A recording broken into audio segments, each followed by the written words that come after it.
A live, the very, very late edition.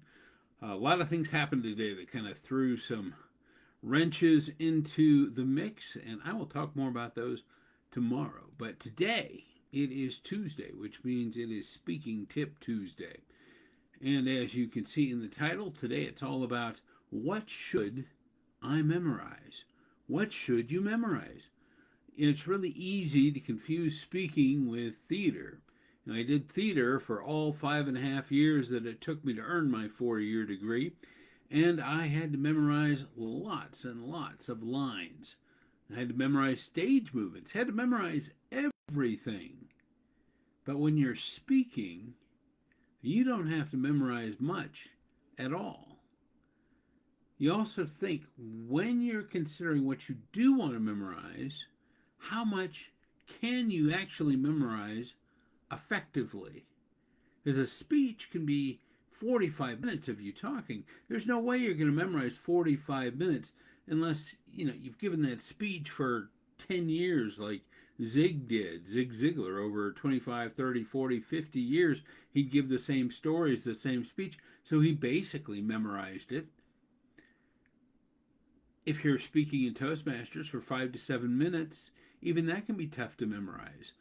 A lot of times contest speeches are memorized, but that's because you're speaking for that short period of time and you're wanting to make sure everything is perfect. But let's just take a look at speaking in general. I don't think you have to memorize a lot, and I never have memorized a ton of what I have written, what I've created for my speeches. Is first of all, the audience doesn't know if I am saying what I want to say verbatim or not. They don't know what my script says. They don't know if I'm telling one story absolutely correctly or exactly the way I have delivered it in the past. They just don't know. And it really doesn't matter as long as the way you tell your story still gets your point across, right? Additionally, when you're looking at what to memorize, you want to pick your spots.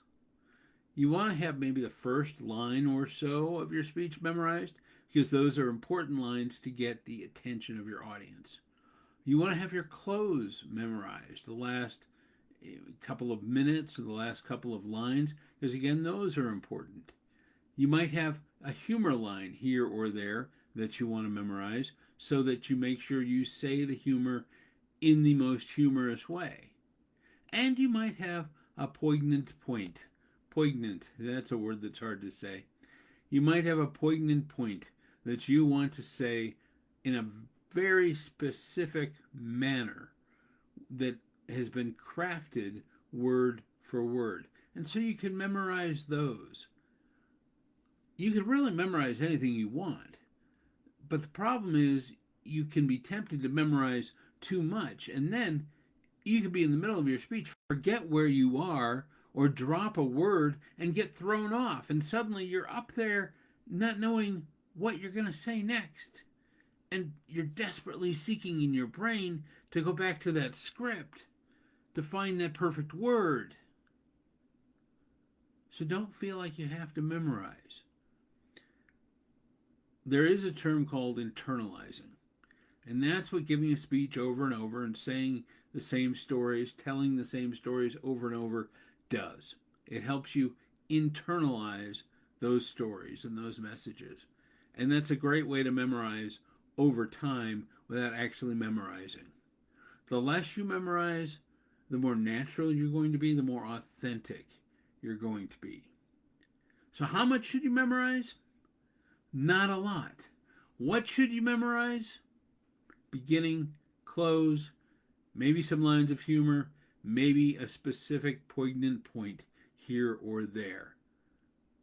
But you don't have to memorize 30 to 45 to 60 minutes of a speech. It's not practical, it's not helpful. That's your Speaking Tip Tuesday for today. We'll see you tomorrow morning on Win Anyway.